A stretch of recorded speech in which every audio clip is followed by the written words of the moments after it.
Vístete mejor, dijo mi jefe en el enno. Lo que pasó después lo humilló. Sé que muchos de los que pasáis por aquí cargáis con historias que a veces pesan demasiado. Antes de empezar con el relato de hoy, te invito de corazón a que te suscribas al canal y dejes tu like. Es un gesto pequeño, pero nos ayuda a seguir dando voz a lo que muchas veces callamos. Gracias por estar ahí. Nunca olvidaré el sonido del vapor saliendo de la plancha esa mañana de martes. Era un siseo constante, agresivo, que llenaba el silencio de mi pequeña cocina. Recuerdo estar allí, de pie, pasando la mano sobre la tela de mi blusa blanca favorita, intentando alisar una arruga rebelde cerca del cuello. Esa blusa tenía ya 4 años. La había comprado en una liquidación cuando conseguí el puesto de coordinadora administrativa en la agencia. Por aquel entonces, me parecía la prenda más elegante del mundo. Esa mañana, bajo la luz grisácea que entraba por la ventana del patio interior, noté por primera vez que el blanco había empezado a tornarse amarillento en las axilas y que los puños estaban rosados, soltando pequeños hilos que tuve que cortar con las tijeras de la cocina. Mi vida, vista desde fuera, no era mala. Tenía un trabajo estable, un techo y comida en la nevera. Pero vista desde dentro, era un constante acto de malabarismo. Mi sueldo, que sobre el papel parecía decente, se evaporaba antes del día 15. Entre el alquiler, que había subido 2 veces en el último año, la deuda que heredé de los cuidados médicos de mi madre y el simple coste de respirar en esta ciudad, no quedaba margen para el lujo. Y en mi oficina, la apariencia no era un lujo, era una moneda de cambio. Trabajaba en una agencia de comunicación corporativa en el centro. El edificio era todo cristal y acero, de esos lugares donde el aire acondicionado siempre está demasiado fuerte y el silencio se siente caro. Mis compañeros eran gente amable, o eso creía, pero vivían en otro código postal, tanto física como existencialmente. Almorzaban en bistrós de menú ejecutivo, hablaban de escapadas de fin de semana a viñedos y, sobre todo, vestían como si hubieran nacido dentro de un catálogo de moda.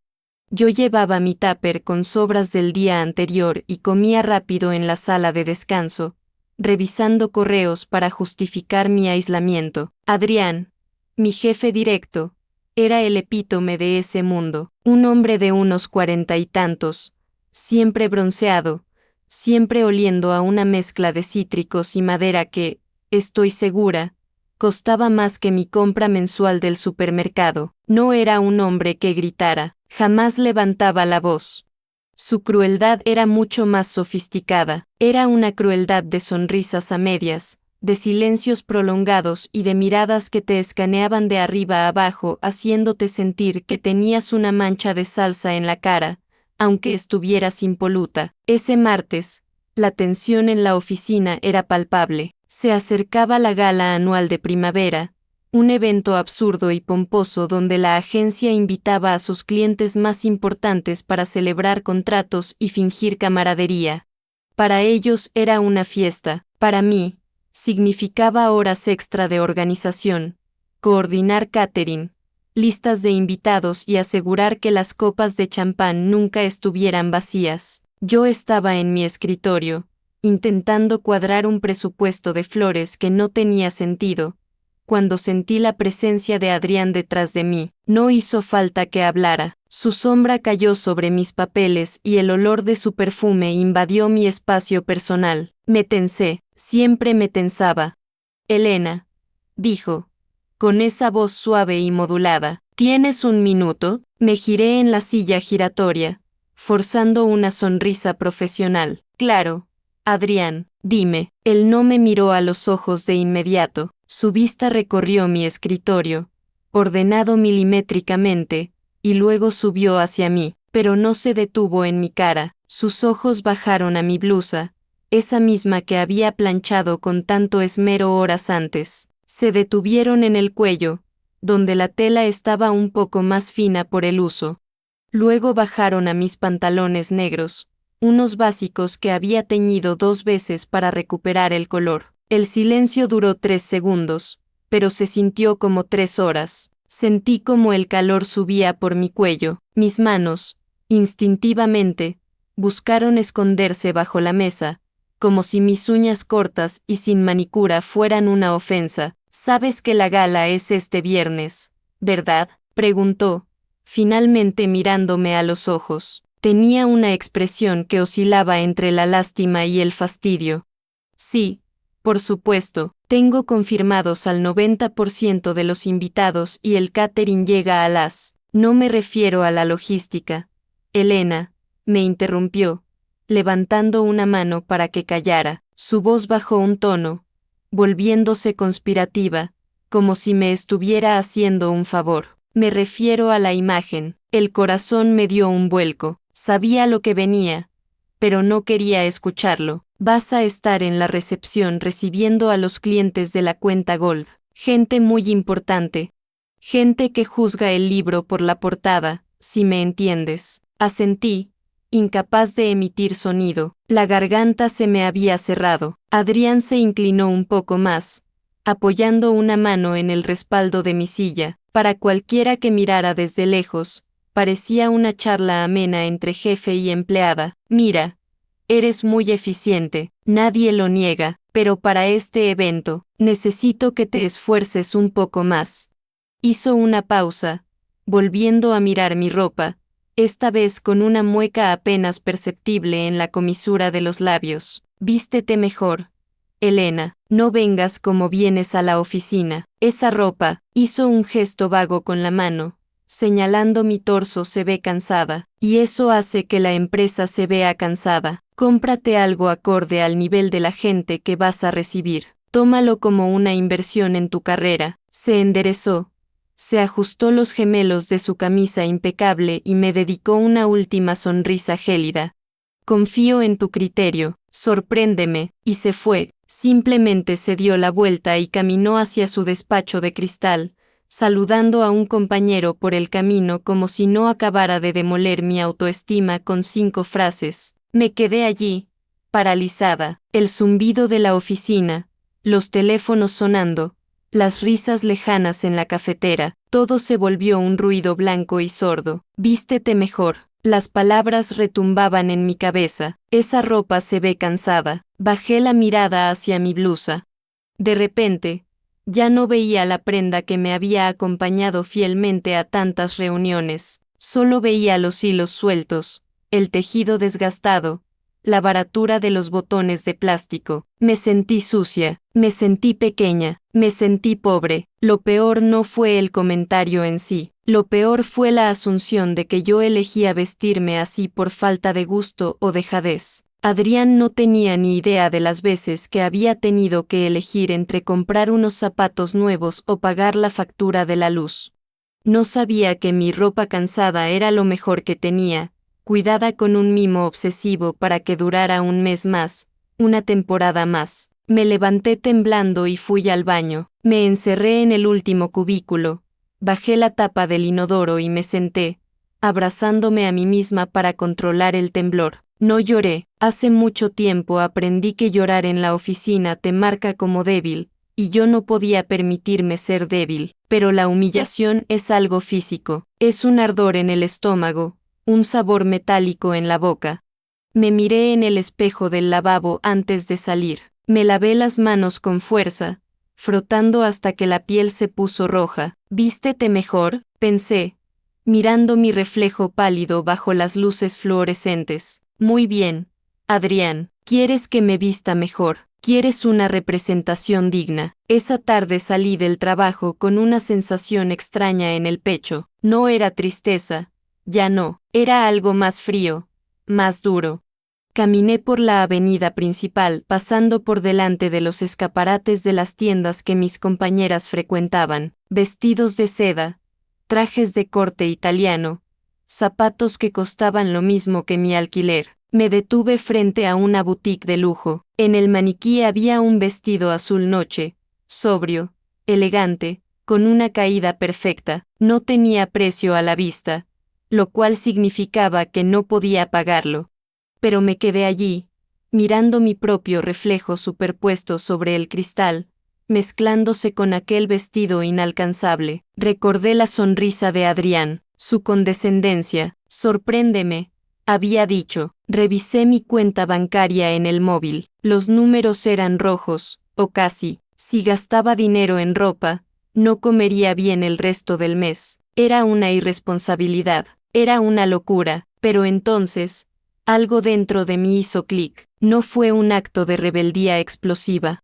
Fue una decisión silenciosa, tomada en la soledad de esa acera concurrida. Iba a vestirme mejor, iba a ir a esa gala, pero no iba a hacerlo como él esperaba. No iba a disfrazarme de rica para complacer su ego. Iba a hacer algo que él jamás vería venir. Entré en la tienda, no para comprar, sino para mirar. Necesitaba entender que era exactamente lo que ellos valoraban tanto, para poder desmantelarlo después. La dependienta me miró al entrar, evaluando mis zapatos desgastados, y decidió ignorarme. Mejor así. Esa noche, en casa, abrí mi armario, saqué todo lo que tenía y lo tiré sobre la cama. La montaña de ropa cansada me miraba. Tenía 3 días para la gala, 3 días para transformar mi humillación en algo diferente. No sabía exactamente cómo iba a hacerlo, pero sabía que el viernes, cuando entrara por esa puerta, Adrián se arrepentiría de haberme pedido que le sorprendiera. La semilla del plan empezó a germinar mientras sostenía unas tijeras en la mano, mirando un viejo vestido negro que mi madre usaba en ocasiones especiales. No era moda actual, no era tendencia, pero tenía historia, y a veces, la historia pesa más que la etiqueta del precio. El vestido olía a lavanda seca y a tiempo guardado. Era una prenda de terciopelo negro, pesado, de una calidad que ya no se encuentra en las tiendas de hoy en día. Perteneció a mi madre. Lo usó en la boda de su hermana en el 98, y luego, un par de veces más en cenas de Navidad, antes de que la enfermedad la obligara a cambiar la elegancia por la comodidad de los pijamas de algodón y las batas de hospital. Lo extendí sobre la cama, a la luz amarilla de mi lámpara de noche. El terciopelo parecía absorber el espacio, profundo y oscuro. No era un vestido de moda. Tenía hombreras exageradas y un corte recto que no favorecía a nadie en esta década. Si me lo ponía tal cual, parecería una niña jugando a disfrazarse con la ropa del desván, pero la tela estaba viva. Al pasar la mano por el tejido, sentí una conexión eléctrica, un recordatorio de quién había sido esa mujer antes de desvanecerse en una cama clínica. Tenía 3 noches. 3 noches para convertir ese recuerdo en una armadura. No tenía máquina de coser, así que todo tendría que ser a mano. Busqué el costurero de lata de galletas que guardaba en el fondo del armario. Hilos, agujas de varios grosores, un dedal oxidado y unas tijeras de sastre que cortaban con un sonido crujiente y satisfactorio. Esa noche no dormí. Me senté en el suelo del salón, con las piernas cruzadas, descosiendo con paciencia quirúrgica las sombreras. Cada puntada que soltaba era como liberar un poco de la tensión que Adrián había incrustado en mi espalda horas antes. Mientras trabajaba, mi mente volvía a la oficina. Al día siguiente, miércoles, el ambiente en la agencia era sofocante. La gala de primavera había transformado a mis compañeros en seres frenéticos y vanidosos. En la hora del café, las conversaciones giraban exclusivamente en torno a citas de peluquería, manicuras de gel y zapatos de diseñador que tenían que recoger en la pausa del almuerzo. Yo al final me decidí por el clutch de Yves Saint Laurent, decía Carla, una ejecutiva de cuentas junior que ganaba el doble que tú y que yo, mientras removía su café con leche de soja. Es una inversión, ¿sabes? Adrián siempre se fija en los accesorios. Me quedé callada, fingiendo leer un informe en mi tablet, pero sentí como sus palabras eran dardos. Ellas sabían las reglas del juego. Yo era una intrusa. Adrián pasó por mi lado a media mañana. No se detuvo, pero ralentizó el paso lo suficiente para dejar caer una frase al aire, sin mirarme directamente. Elena, Recuerda enviar la confirmación final al catering, y espero que ya tengas resuelto lo del viernes.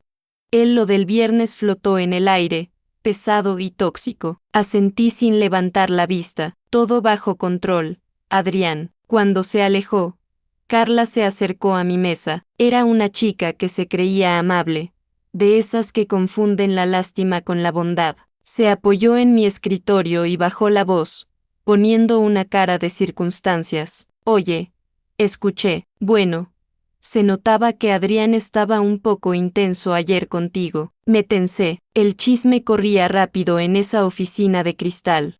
Es exigente con los eventos, ya lo sabes, respondí, intentando restar importancia. Carla dudó un momento, mordiéndose el labio inferior perfectamente pintado de rojo. Mira, no quiero que te lo tomes a mal, pero tengo un vestido en el coche, es de la temporada pasada, un Zara que usé para una boda. Es bonito, azul marino, quizás te quede un poco grande de caderas, pero con un cinturón. Hizo una pausa, esperando mi gratitud, esperando que yo, la pobre coordinadora administrativa con la ropa cansada, saltara de alegría por sus sobras. Si no tienes nada que ponerte, te lo puedo prestar. ¿Para que Adrián no te diga nada? Ya sabes. Sentí el calor subirme a las orejas. Era una humillación disfrazada de favor. Me estaba ofreciendo su caridad para salvarme del jefe, confirmando que todos allí pensaban que yo no era capaz de estar a la altura por mis propios medios. Respiré hondo, tragué el orgullo y la miré a los ojos con una calma que no sentía. Gracias, Carla, es un gesto muy dulce, pero ya tengo que ponerme. Ella arqueó una ceja, escéptica. Su mirada recorrió mi jersey gris de lana, que tenía algunas bolitas en los codos. Sí, genial, bueno.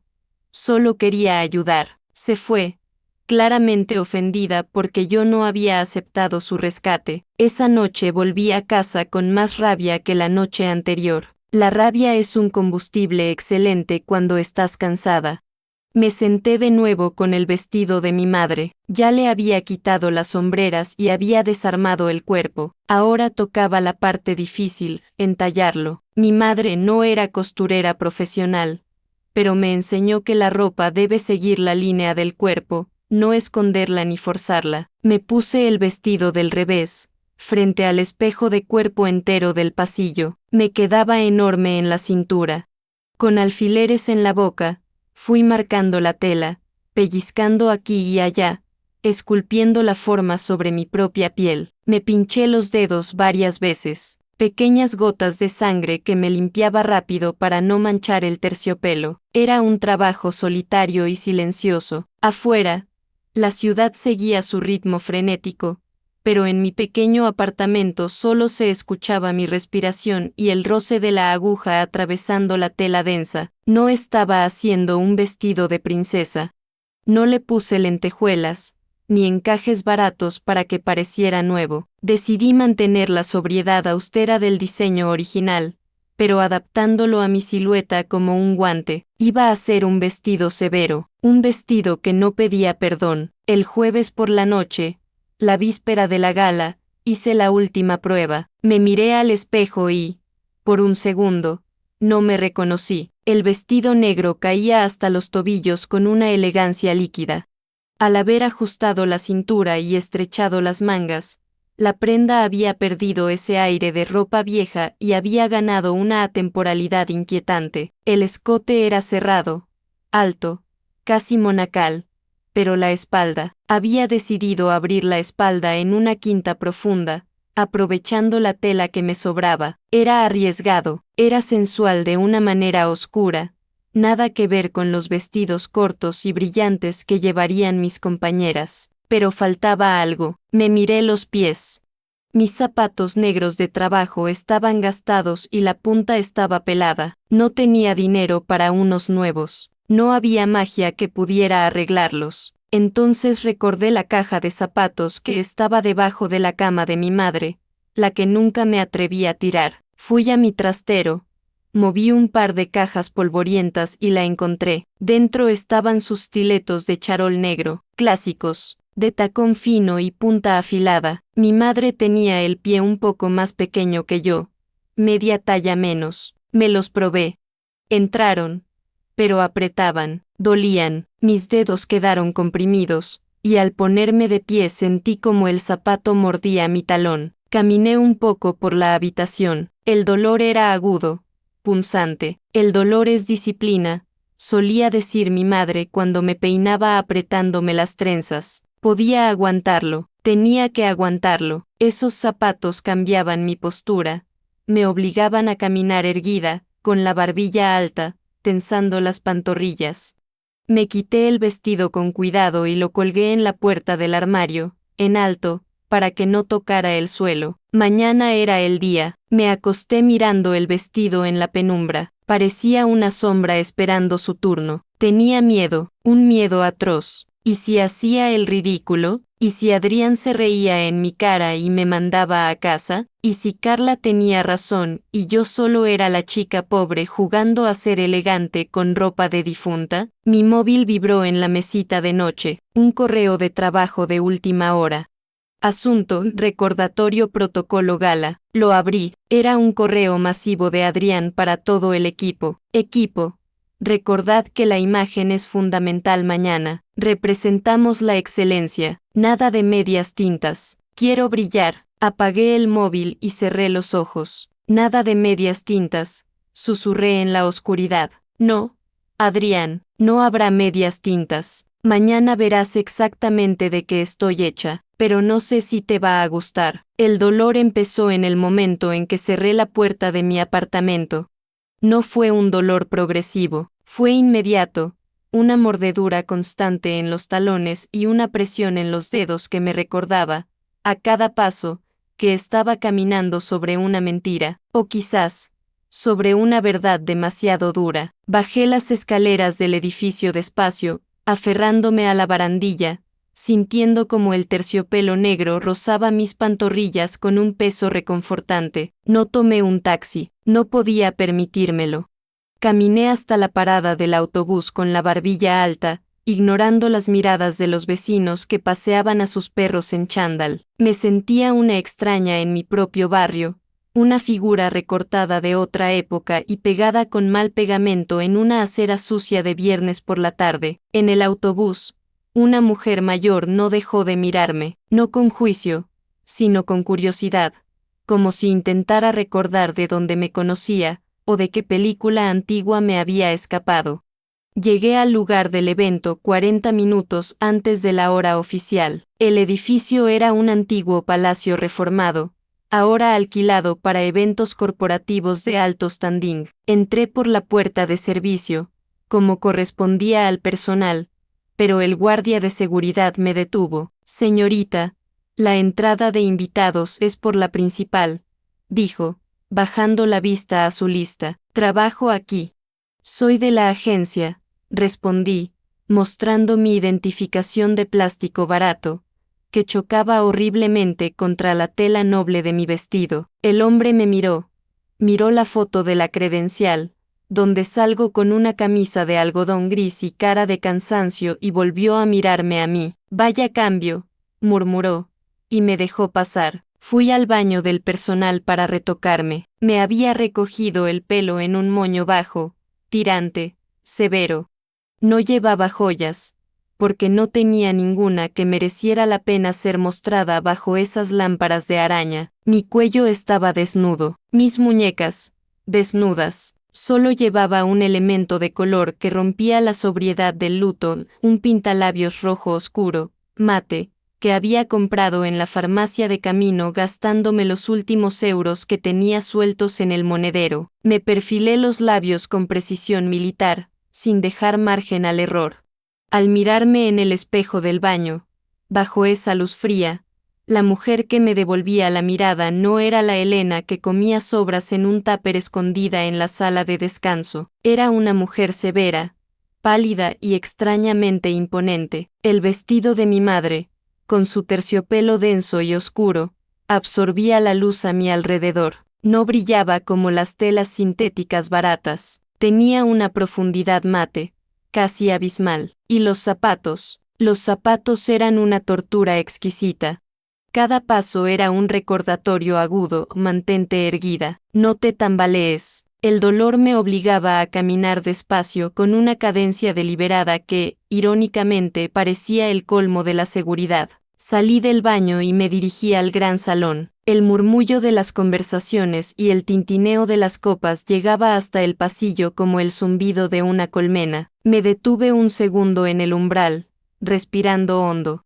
Mi corazón latía desbocado contra las costillas, pero el corsé improvisado de mi vestido no dejaba que se notara. Entré. Lo primero que noté fue la uniformidad. A pesar de que todos llevaban ropa cara, había una similitud aburrida en el ambiente: hombres de traje azul marino, mujeres con vestidos de cóctel en tonos pastel, brillos, lentejuelas, escotes asimétricos que eran tendencia esa temporada. Todo era ruido visual. Yo era una mancha de tinta negra en un lienzo de colores chillones. Avancé hacia la zona de recepción, donde debía estar. Al principio, nadie me vio, pero a medida que cruzaba la sala, sentí como las miradas se desviaban hacia mí. No eran las miradas de aprobación instantánea que recibían mis compañeras. Eran miradas de confusión. La gente dejaba de hablar un segundo. Mi vestido no era moderno, y eso, en un lugar obsesionado con la novedad, era desconcertante.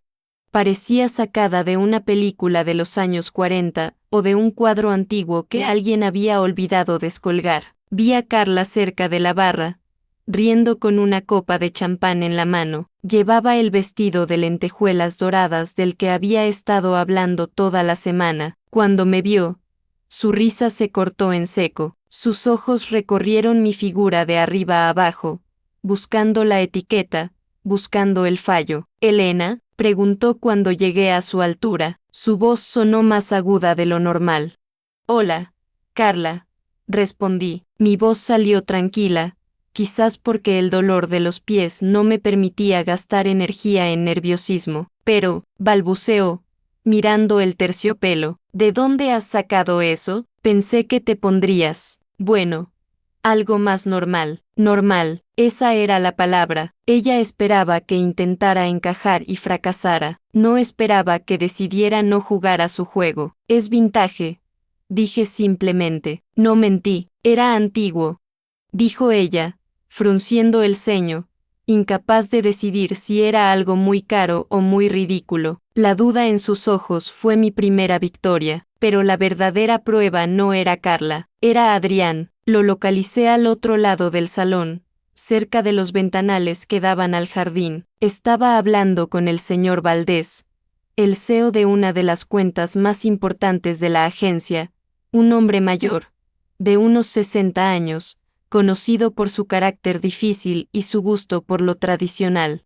Adrián reía de esa forma ensayada, echando la cabeza ligeramente hacia atrás. Llevaba un smoking impecable. Se sentía el rey de la fiesta. Me acerqué. Tenía que hacerlo. Era mi trabajo estar allí, coordinando la recepción de los invitados VIP. Cuando estuve a unos 3 metros, Adrián se giró. Su sonrisa profesional estaba lista para recibir a quien fuera que se acercara, pero al verme, la sonrisa se congeló. No desapareció, pero se quedó estática, como una máscara mal ajustada. Sus ojos, esos ojos que solían escanearme con desprecio, se abrieron un poco más de la cuenta. Bajó la mirada a mis zapatos. Los stiletos de charol brillaban agresivamente. Subió por la caída pesada del terciopelo, pasó por mi cintura entallada a mano y llegó a mi cuello desnudo y mi cara lavada, solo marcada por la boca roja. Se acercó a mí, disculpándose brevemente con el señor Valdés. «Elena», susurró, agarrándome suavemente del codo. Su agarre era firme, tenso. «¿Qué llevas puesto?». Su tono no era de admiración, era de alarma. «Me pediste que me vistiera mejor, Adrián», dije, mirándole directamente a los ojos. Mantuve la barbilla alta. Los zapatos me hacían casi tan alta como él. «Me pediste que te sorprendiera». Él apretó los labios. «Te dije que te vistieras acorde al evento. Pareces», buscó la palabra, frustrado pareces una viuda siciliana. Esto es una gala de primavera, por el amor de Dios. Desentonas, todo el mundo está mirando. ¿Mirando mal?, pregunté, desafiante. Adrián abrió la boca para destrozarme con algún comentario hiriente, para mandarme al ropero o a la cocina, pero una voz grave nos interrumpió. Adrián, no me vas a presentar a esta dama. Era el señor Valdés. Se había acercado con su copa de vino tinto en la mano. No miraba a Adrián, me miraba a mí, pero no me miraba como un objeto decorativo, ni con la lujuria barata de otros hombres en la sala. Me miraba con reconocimiento. Adrián cambió su expresión en una fracción de segundo, volviendo al modo servil. Por supuesto, señor Valdés. Ella es Elena, mi coordinadora administrativa. Es parte de mi equipo de soporte. El equipo de soporte sonó a la chica de los recados. Adrián intentaba hacerme pequeña de nuevo. El señor Valdés ignoró el comentario. Dio un paso hacia mí y, para sorpresa de todos, extendió la mano, no para chocarla, sino para tomar la mía. Un placer, Elena, dijo. Luego, bajó la voz, como si compartiéramos un secreto. Hacía años que no veía un corte así. Terciopelo de seda, ¿verdad? Ya no se fabrica con este peso. Mi esposa, mi difunta esposa tenía un abrigo con una caída idéntica. Sentí un nudo en la garganta. Era de mi madre. Señor, respondí suavemente. Se nota, dijo él, con una sonrisa melancólica y genuina. Tiene historia, tiene carácter. En un mar de poliéster y moda rápida. Señorita, usted es lo único real que he visto esta noche. El silencio que siguió fue atronador. Adrián estaba pálido bajo su bronceado artificial. El cliente más importante de la noche, el hombre al que él llevaba meses intentando impresionar con gráficos modernos y jerga de marketing, acababa de validar a la empleada cansada por encima de todo el montaje de la agencia. El señor Valdés tiene razón, intervino Adrián rápidamente, intentando recuperar el control de la conversación, subiéndose al carro. Elena tiene un gusto muy particular. Siempre le digo que la elegancia clásica nunca muere. ¿Verdad, Elena? La hipocresía me golpeó como una bofetada física. Me dieron ganas de reír, o de vomitar. Me miró con una advertencia en los ojos, sígueme la corriente, pero yo ya no le tenía miedo. El dolor de mis pies era más fuerte que mi miedo a él. El vestido me protegía. En realidad, Adrián, dije despacio, saboreando cada sílaba, ayer me comentaste que mi ropa hacía que la empresa se viera cansada. Me alegra saber que el señor Valdés no opina lo mismo. Adrián se quedó de piedra. No esperaba que hablara. No esperaba que usara sus propias palabras contra él delante de un cliente. El señor Valdés frunció el ceño y se giró lentamente hacia Adrián. La calidez desapareció de su rostro. ¿Dijo usted eso, Adrián? El aire se volvió denso, irrespirable. Adrián intentó reír. Una risa nerviosa y hueca. Fue un comentario de contexto, una broma interna de oficina.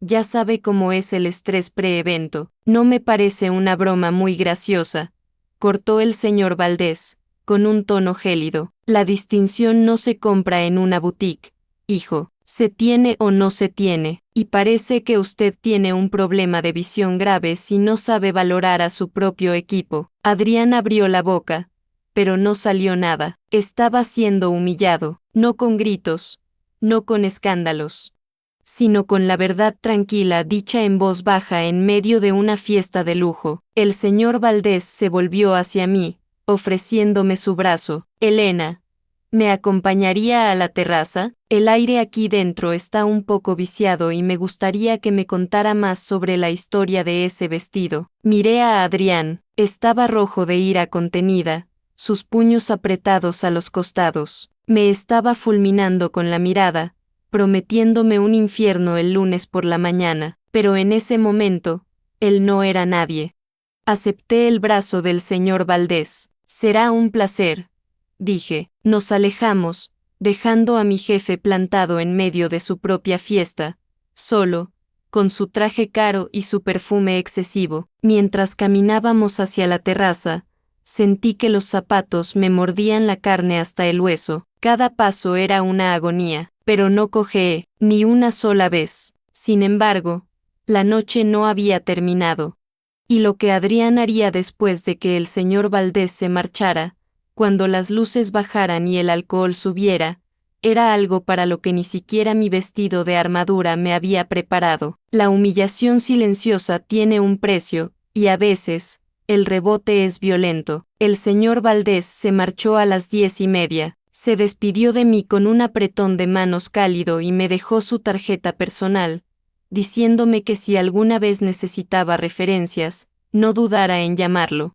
Fue un momento de triunfo, sí, pero los momentos de triunfo son efímeros, como el gas en una copa de champán barata. En cuanto su coche negro desapareció por la gravilla de la entrada, la burbuja estalló y la realidad cayó sobre mí con todo su peso, o mejor dicho, con todo el peso de mi cuerpo sobre mis dedos machacados. Me quedé sola en la terraza. El frío de la noche empezaba a calar a través del terciopelo, pero no me moví, no podía, mis pies eran 2 bloques de fuego. Me senté en un banco de piedra, oculta tras unos arbustos decorativos, y cometí el error de quitarme uno de los zapatos. El alivio fue tan intenso que casi se me escapó un gemido, pero inmediatamente supe que no podría volver a ponérmelo. El pie se hinchó al instante, liberado de su prisión de charol. Fue entonces cuando escuché el crujido de unos pasos sobre la grava. ¿Cenicienta ha perdido su encanto? No tuve que levantar la vista para saber que era Adrián. Estaba de pie frente a mí, con las manos en los bolsillos, contraluz. No parecía enfadado, peor aún, parecía divertido, esa diversión fría y calculadora que tienen los que saben que, al final del día, ellos siguen teniendo la sartén por el mango. Me enderecé en el banco, escondiendo el pie descalzo bajo el dobladillo largo del vestido. El señor Valdés parecía encantado con el evento, dije, intentando mantener la compostura. Adrián soltó una risa breve, seca. Se agachó hasta quedar a la altura de mis ojos. Olía a alcohol y a ese perfume caro que ahora me revolvía el estómago. Elena, Elena, susurró, negando con la cabeza como si hablara con una niña traviesa. ¿De verdad crees que lo que pasó ahí dentro cambia algo? Valdés es un viejo sentimental. Le recordaste a su mujer muerta. Jugaste la carta de la lástima muy bien. Te felicito. Sentí un ardor en el pecho. Quería gritarle, quería decirle que Valdés había visto dignidad, no lástima. Pero Adrián continuó, bajando la voz aún más. Pero mañana es lunes, Elena, y el lunes, el vestido de mamá vuelve al armario, y tú vuelves a tu escritorio a procesar facturas. Hizo una pausa cruel. Por cierto, vi que Carla derramó una copa cerca de la entrada principal. Antes de irte, asegúrate de coordinar con el servicio de limpieza para que no quede mancha. Al fin y al cabo, esa es tu función, ¿no? Limpiar lo que otros ensucian. Se levantó, se sacudió una mota de polvo invisible de la solapa y se alejó sin mirar atrás. Buenas noches, Elena, descansa, te hará falta. Me quedé allí, en la penumbra, con un zapato en la mano y el corazón latiendo con fuerza. Su intención era clara, recordarme mi lugar, recordarme que, por muy elegante que me vistiera, para él siempre sería la chica de la limpieza, la subordinada, la invisible. Me había mandado a limpiar una mancha justo después de haber sido la reina de la noche.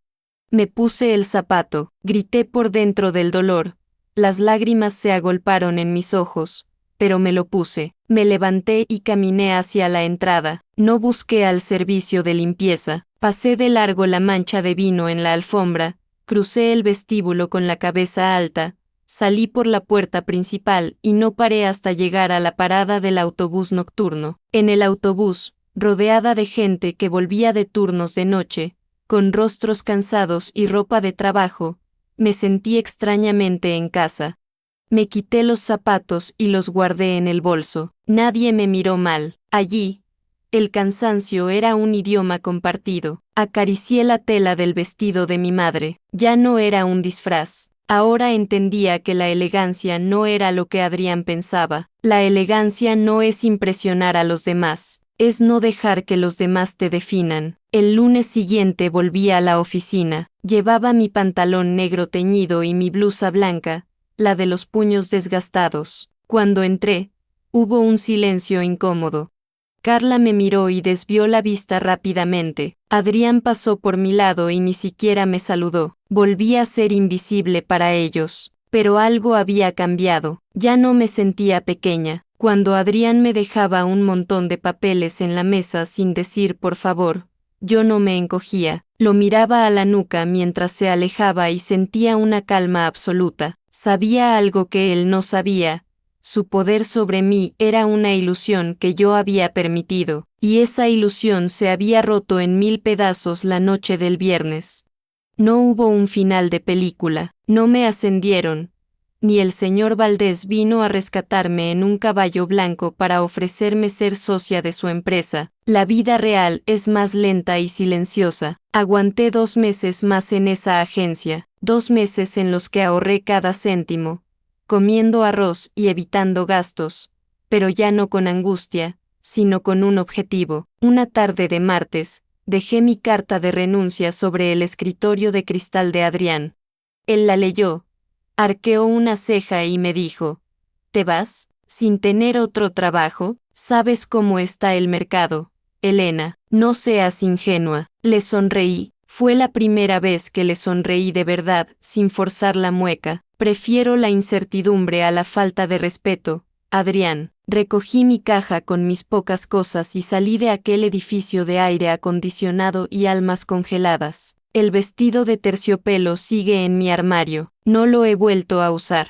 A veces, cuando tengo un día difícil en mi nuevo trabajo, un puesto modesto en una cooperativa local donde gano menos, pero respiro mejor, paso la mano por la tela oscura. Me recuerda que hubo una noche en la que fui capaz de convertir mi humillación en armadura. Me recuerda que la dignidad no tiene precio, y que a veces, los zapatos que más nos duelen son los que nos llevan hacia donde realmente necesitamos ir. Adrián nunca entendió por qué me fui. Probablemente contó la historia de que no pude aguantar la presión, pero yo sé la verdad, y el señor Valdés, que me envió una nota de felicitación cuando se enteró de mi nuevo rumbo, también la sabe. La ropa cansada se puede cambiar. Un alma cansada de fingir es mucho más difícil de reparar. Yo elegí salvar la mía antes de que fuera demasiado tarde. Esta historia no termina aquí. Hay relatos que nunca pude subir al canal. El enlace está en la descripción.